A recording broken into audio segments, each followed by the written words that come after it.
Assalamualaikum warahmatullahi wabarakatuh. Perkenalkan, nama saya Susanti Handayaningsih, NPK 08581390231070, NIM 2025 10631302 bidang studi Pendidikan Pancasila, peserta PPG dalam jabatan Kementerian Agama Universitas Muhammadiyah Malang. Saya akan mengajar mapel Pendidikan Pancasila kelas 11 fase F dengan materi identifikasi konflik dan strategi penyelesaian konflik di Man Insan Cendekia, Pasuruan, Jawa Timur. Terima kasih. Wassalamualaikum warahmatullahi wabarakatuh. Ya, Man. Salaman. Assalamualaikum warahmatullahi wabarakatuh. Waalaikumsalam warahmatullahi wabarakatuh. Bismillahirrahmanirrahim. Jurusan. Sebelum kita mulai pembelajaran hari ini, berdoa dulu. Siapa yang akan mulai dengan doa? Mimpin doa? Ya, sebelum memulai pembelajaran pada pagi hari ini, alangkah baiknya kita berdoa terlebih dahulu. Doa mulai. Bismillahirrahmanirrahim. Rabbi shrah li sadri wa yassir li amri wahlul 'uqdatam min lisani yafqahu qawli. Amin. Terima kasih. Amin. Nah, selanjutnya Ibu akan absen dulu. Ada yang tidak masuk hari ini? Masuk semua ya? Akmal ada? Sakit? Sakit. Oke. Ada satu lagi yang nggak masuk? Bunga ya? Ya, Sakit. Oke, thank you. Yang lain udah masuk. Oke, thank you. Nah, guys, sebelum memulai pembelajaran, Ibu mengingatkan dulu bahwa di minggu lalu kita sudah pertemuan dan mulai pembelajaran terkait harmoni dalam keberagaman ya. Kemudian kita juga udah pelajari macam-macam dari keberagaman di Indonesia, kemudian konflik-konflik keberagaman yang mungkin terjadi di Indonesia.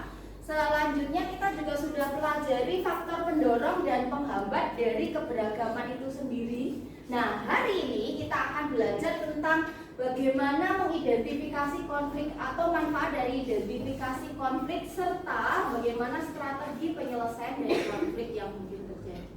Itu ya. Tujuan dari pembelajaran hari ini adalah agar kalian mampu mengidentifikasi dari kronologi sebuah kasus atau konflik gitu. Kemudian kalian bisa mengidentifikasi kenapa atau faktor penyebab terjadinya konflik keberagaman itu. Faktor penyebabnya apa, akar masalahnya apa gitu. Kemudian kalian bisa memberikan gagasan solutif atau memberikan strategi atau upaya-upaya penyelesaian dari konflik yang terjadi. Itu ya, itu 3 tujuan pembelajaran kita hari ini. Nah, sekarang Ibu mau nanya nih ya, dengan banyaknya keberagaman di Indonesia, suku, agama, ras, budaya yang telah kita pelajari minggu lalu, ada mungkin nggak terjadi konflik karena banyaknya keberagaman itu? Pernah nggak kalian itu membaca berita, melihat berita atau melihat kejadian di sekitar kalian gitu, konflik yang terjadi karena keberagaman di Indonesia? Di madrasah kalian pernah ada? Di lingkungan keluarga atau masyarakat ada? Di wilayah negara kita ada? Oke, nah kira-kira kalau di lingkungan madrasah kalian itu ada nggak konflik karena kalian itu beda, berasal dari daerah yang berbeda? Di sini ada yang dari Jabodetabek ada? Siapa yang dari Jawa Timur? Banyak ya. Jawa Tengah? Oke, Jabodetabek? Oke, nah ada perbedaan apa yang paling mencolok? Bahasa, budayanya juga beda, kebiasaan, kearifan lokalnya juga berbeda. Kira-kira kalau hal itu perbedaan itu dijadikan masalah, bisa pecah nggak di sekolah kalian? Bisa. Bisa jadi masalah nggak? Bisa jadi konflik nggak? Bisa. Nah, gitu ya. Nah, nanti kita akan pelajari bagaimana sih menyelesaikan konflik-konflik tersebut dan bagaimana bagaimana mengidentifikasi agar ini nih ada konflik seperti ini agar tidak terjadi lagi seperti apa. Ciri-ciri tanda-tanda suatu hal bisa menjadi konflik itu seperti apa, pemicunya apa, penyebabnya apa, akar masalahnya apa, itu yang akan kita pelajari hari ini. Itu ya guys. Sekarang kita akan mulai materinya dulu. Kalian pahami dulu konsep dari bagaimana mengidentifikasi sebuah konflik ya dalam masyarakat, dalam lingkungan sekolah gitu, atau dalam lingkungan kenegaraan.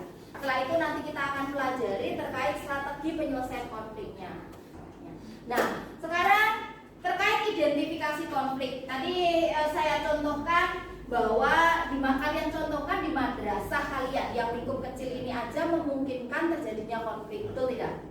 Ya, contohnya kalian yang berasal dari berbagai daerah, salah satu permasalahannya bisa karena perbedaan bahasa, perbedaan budaya, terus kearifan lokalnya yang dibawa juga beda-beda. Misalnya saya ngomong nih, kowe lagi ngopo, wes maaf ngopo urung, paham nggak? Nggak paham kan?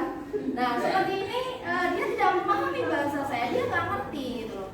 Ketika saya terus-menerus menggunakan bahasa dari daerah saya, akan menjadi masalah nggak buat kamu? Masalah kan? Karena saya nggak paham.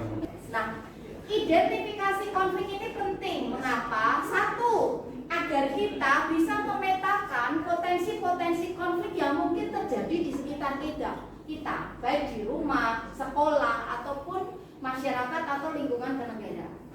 Kemudian berikutnya sebagai upaya mencegah konflik itu terjadi, mitigasi gitu ya. Kemudian ketidakadilan sosial ini juga menjadi salah satu penyebab bisa terjadinya konflik ya. Ketidakadilan sosial yang muncul di masyarakat karena misalnya perlakuan yang tidak adil gitu ya. Terhadap si A dan si B bisa jadi konflik gitu. Bahkan saya ketika saya sama kepada Fikrah sama kepada Alfa melakukan berbeda bisa jadi konflik lah, jadi masalah bisa. Selanjutnya terkait strategi pemecahan masalah atau bagaimana mengatasi konfliknya gitu. Salah satu upayanya adalah menerapkan nilai-nilai sila Pancasila dari sila pertama sampai sila kelima.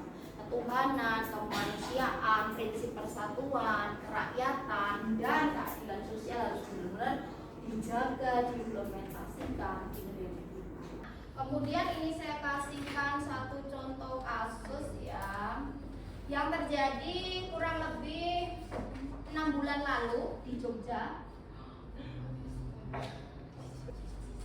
Kita simak bareng. Guys, tahu nggak sih lagi rame soal surat tentang syarat yang melibatkan komunitas Madura dengan etnis Papua di Yogyakarta?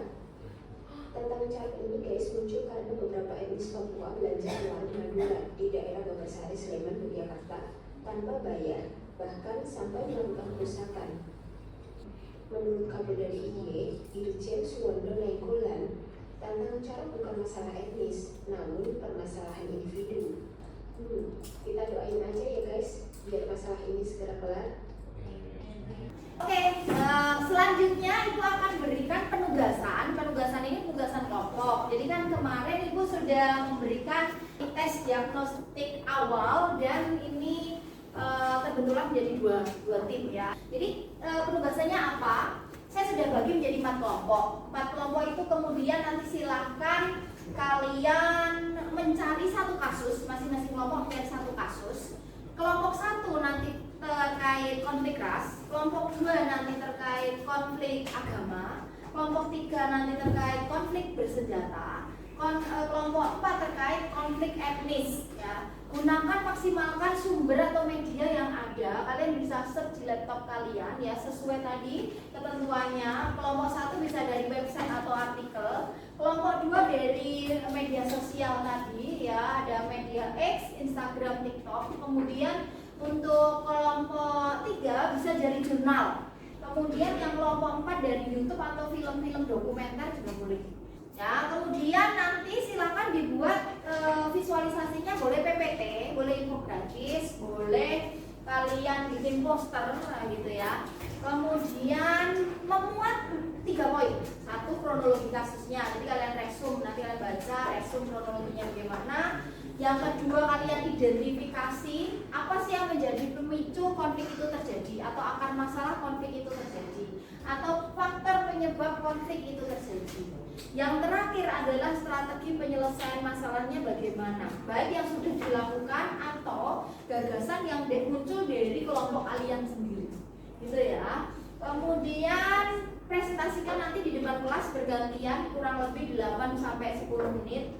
Selanjutnya nanti penilaiannya ada satu substansi materinya ya, penilaian kelompok dan individu.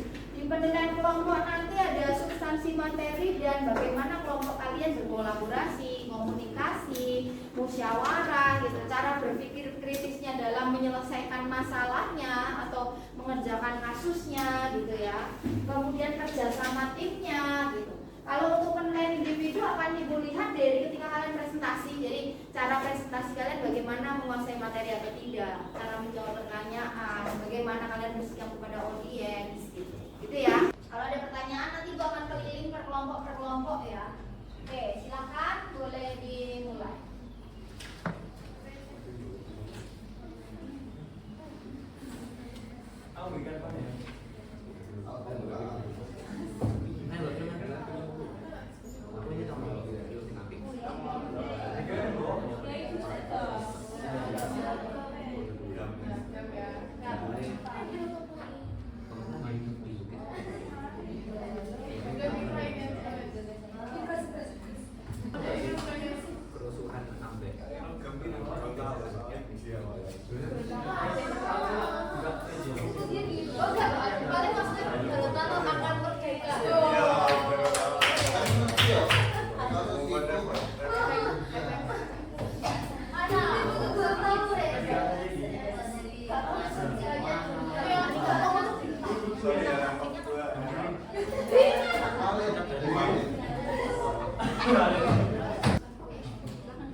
Itu faktor ya. Ini deh gimana selesai faktor.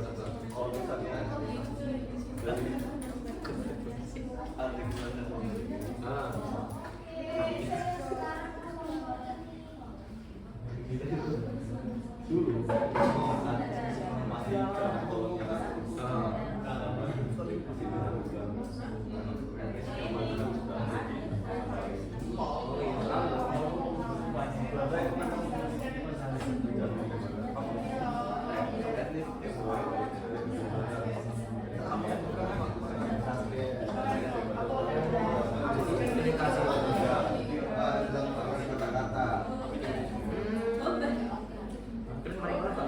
setelah masa itu selesai, warga pribumi balas dendam ke rakyat-rakyat. Yang disalahin yang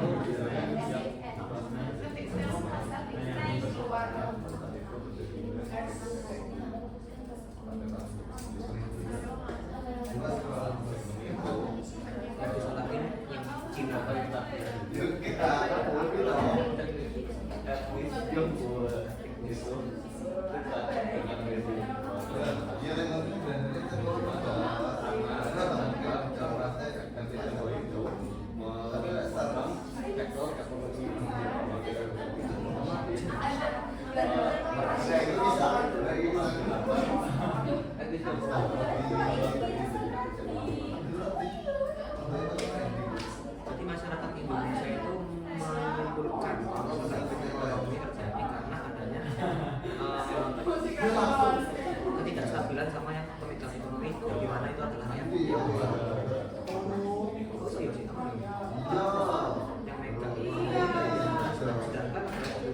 sebagai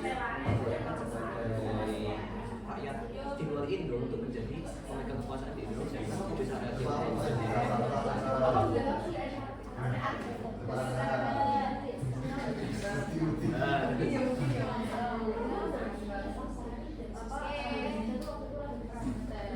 Mau tanya dulu.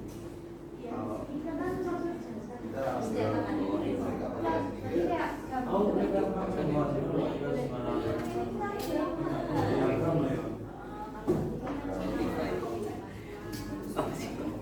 Tapi saya udah selesai siap presentasi, gak apa-apa loh. Siap.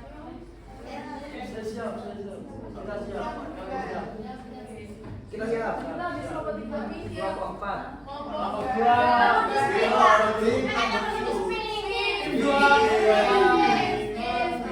maju. Yang biasa spin siapa? Tapi kita loh. Oke, kita tolong di spin. Oke, kita lihat siapa yang presentasi. 1,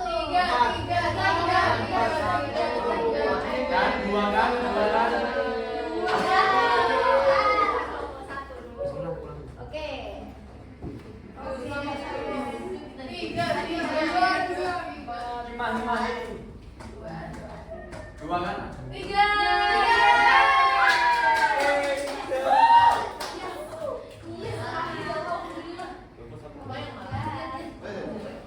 Kelompok 1 bisa mempersiapkan diri untuk presentasi. Ingat, ada poin terkait pertama tadi yang perlu disampaikan apa? Kronologi dulu. Yang kedua ada faktor penyebab atau identifikasi ya. Faktor penyebab konflik. Terus yang ketiga ada bukan solusi. Apa namanya? Strategi penyelesaian atau gagasan. Solusi. Temuan 3 poin ini.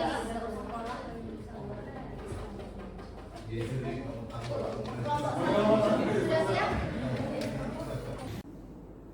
Oke, assalamualaikum warahmatullahi wabarakatuh. Waalaikumsalam warahmatullahi wabarakatuh.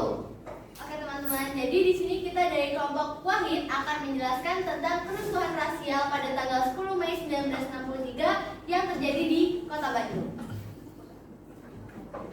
Kita akan memaparkan kronologi, identitas konflik, serta gagasan solutif. Nah, karena adanya sentimen dari pihak pribumi dan juga keras dengan masa sipil itu, akhirnya orang-orang tuh takut untuk membuka toko dan juga bioskop. Pasca identifikasi konflik. Pertama-tama, terjadinya perebutan bangku saat pergantian jam mata kuliah. Ini membuat rasa iri, cemburu oleh ras pribumi. Oke, jadi kita memiliki beberapa gagasan solutif yang ditawarkan. Yaitu yang pertama adalah menanamkan pendidikan multikultural yang menanamkan nilai toleransi dan keberagaman sejak dini. Sekian dari kami, apakah ada pertanyaan? Oke, silakan. Ya, silakan. Di gagasan solutif kalian menandakan bahwa pemerintah menegakkan adanya hukum anti diskriminasi. Bukankah pemerintah itu sudah banyak sekali melakukan inisiatif-inisiatif, program-program yang dengan tujuan mengurangi diskriminasi yang ada di negara ini. Bahkan kebijakan sudah sangat banyak, program sudah sangat banyak, namun diskriminasi itu tetap banyak sekali, masih banyak terjadi di Indonesia. Bagaimana menurut kalian? Nah, terima kasih atas pertanyaannya. Jadi, pemerintah di sini bukan satu-satunya stakeholder yang berperan untuk menangani kasus ini. Ada beberapa stakeholder lagi, yaitu media massa seperti yang dijelaskan pada nomor 2 tadi. Ada tambahan dari Alfa atau Alvida atau Asmi atau Marina?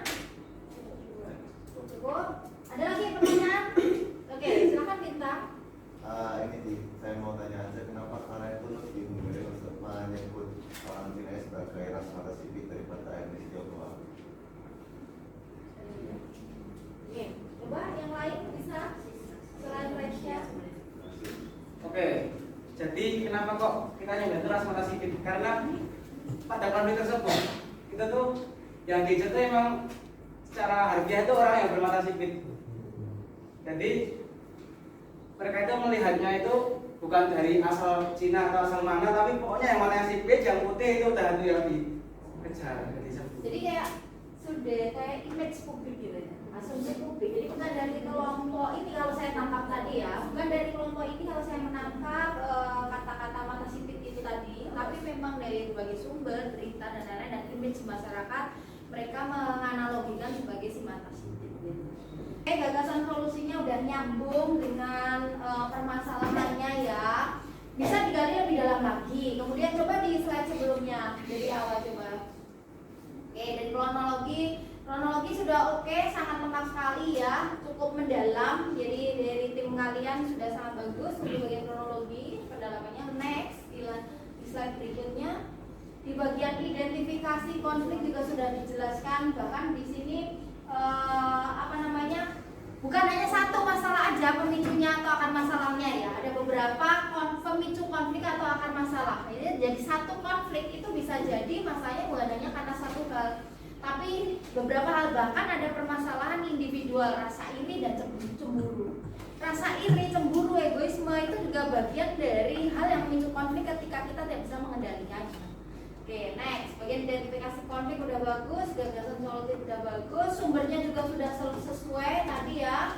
Untuk cara presentasi sudah oke semua, cara menjawab juga udah oke. Feedbacknya pada saat tadi diskusi juga sudah bagus, kerjasamanya, kolaborasinya semua aktif, komunikatif juga, musyawarah, berpikir kritisnya juga dapat. Oke, terima kasih, boleh ditutup. Oke, sekian dari kelompok kami. Terima kasih atas perhatiannya. Wassalamualaikum warahmatullahi wabarakatuh. Waalaikumsalam warahmatullahi wabarakatuh. Assalamualaikum warahmatullahi wabarakatuh. Perkenalkan, kami dari kelompok terakhir. Kami ingin mempresentasikan hasil diskusi kami tentang konflik di bidang di bagian etnis, yaitu konflik di kerusuhan 1998, etnis Tionghoa dan pribumi.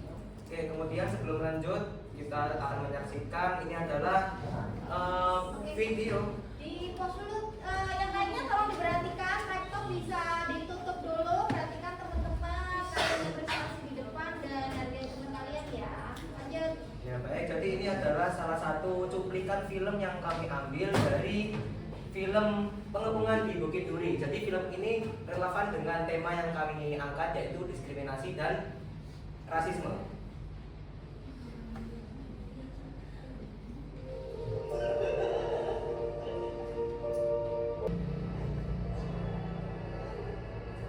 Anak-anak, hari ini sekolah diliburkan.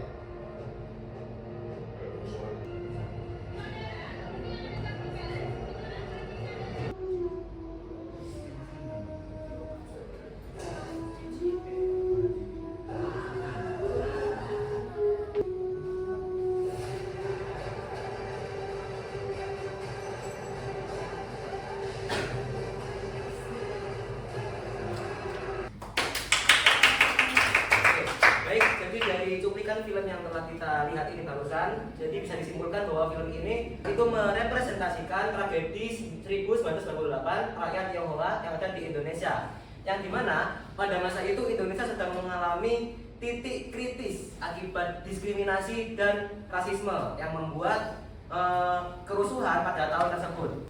Ini sumber-sumber yang pendengaran, ada yang dari YouTube, ada yang dari hotel, dan apa ada pertanyaan? Tadi kan di video yang pertama tentang film yang di sekolah itu kan kayak ada kerusuhan. Nah, bagaimana menurut kalian bagaimana peran pendidikan dalam menumbuhkan toleransi antar etnis di Indonesia? Izin jawab, itu dengan pendidikan karakter. Cuman menurut saya itu pendidikan karakter di Indonesia itu masih kurang. Baik, terima kasih atas perhatiannya. Kami pamit undur diri. Wassalamualaikum warahmatullahi wabarakatuh. Ini kesimpulan pembelajaran hari ini. Jadi dari materi yang Ibu sampaikan, sedikit materi tadi, kemudian kalian sudah berdiskusi. kemudian sudah berdiskusi, per kelompok tadi masing-masing sudah menyampaikan ya apa kasus-kasus di kasusnya, kronologinya, kemudian strategi penyelesaian masalahnya, kemudian identifikasi konfliknya gitu. Kita ketahui bersama bahwa setiap masalah itu pasti ada pemicunya, ya kan? Kalau diidentifikasi bahkan pemicunya bukan hanya satu, bisa jadi beberapa pemicu gitu ya. Bahkan dari pribadi, dari lingkungan atau dari banyak hal ya. Banyak faktor yang bisa memicu terjadinya konflik. Hal itu semua harus diidentifikasi agar permasalahan-permasalahan serupa tidak terjadi lagi gitu ya di sekitar kita gitu. Kemudian selanjutnya strategi-strategi atau upaya penyelesaian itu tentu perlu dipersiapkan untuk mengatasi berbagai konflik, dan strategi atau upaya ini bisa dilakukan sejak sebelum konflik itu terjadi, pada saat konflik terjadi, dan setelah konflik itu terjadi. Nah, sebagai refleksi pembelajaran hari ini guys, Ibu kirimkan ya di di Telegram kalian. Silahkan dibuka, boleh dibuka semua Telegramnya. Ada lembar refleksi diri, lembar refleksi belajar hari ini dan refleksi untuk kalian ya. Silahkan untuk refleksi belajar ini coba kalian tulis ya. 1 minute enough saya kira ya, menuliskan tentang hal apa yang sudah kalian pelajari hari ini, hal yang masih membingungkan, kemudian komentarnya untuk guru seperti apa gitu. Ada 2 halaman ya guys. Terus yang halaman satunya adalah mimpimu untuk Indonesia. Tuliskan aja, mungkin bisa kalian kaitkan dengan topik hari ini tentang konflik gitu. Mimpimu untuk Indonesia agar tidak jadi konflik lagi, dan kontribusi apa yang akan kalian berikan untuk Indonesia gitu. Oke? Silahkan dituliskan. Sudah saya kirim ke Telegram belum, Pak? Sudah ya? Oke, 1 menit cukup ya untuk menuliskan ya? Cukup. Oke, silahkan. Hal yang kalian pelajari dan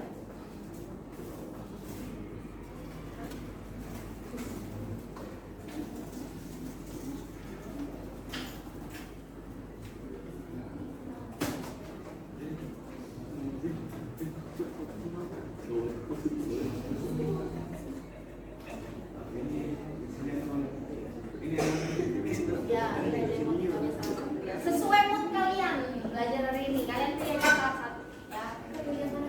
Masih bingung, pilih aja salah satu, lingkari boleh gitu ya.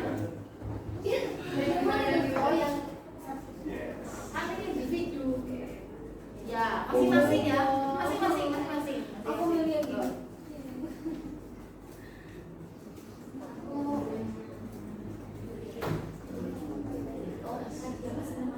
Oke, sudah semua? Sudah ya? Oke, terima kasih. Terima kasih udah melakukan refleksi. Kemudian untuk pembelajaran minggu depan guys, kita akan membahas terkait metode penyelesaian konflik. Ada musyawarah, ada dialog, ada diskusi, ada negosiasi, ada mediasi, dan ada arbitrase. Nanti kita akan bahas dan kita akan simulasi peran bagaimana melakukan negosiasi, mediasi, dan arbitrase. Gitu ya. Oke, saya rasa itu saya cukupkan pertemuan hari ini. Semoga bermanfaat untuk kalian semua. Bahkan di tempat kita sendiri, lingkungan kita sendiri, membuat kenyamanan, memberikan kenyamanan kepada orang-orang di sekitar kita, sehingga konflik tidak terjadi gitu ya. Kita senang kan kalau Indonesia damai, tenang, aman, nyaman setiap harinya gitu kan ya. Oke. Baik, terima kasih. Sampai jumpa minggu depan. Sehat selalu. Jangan lupa tersenyum, bahagia semuanya. Sukses juga.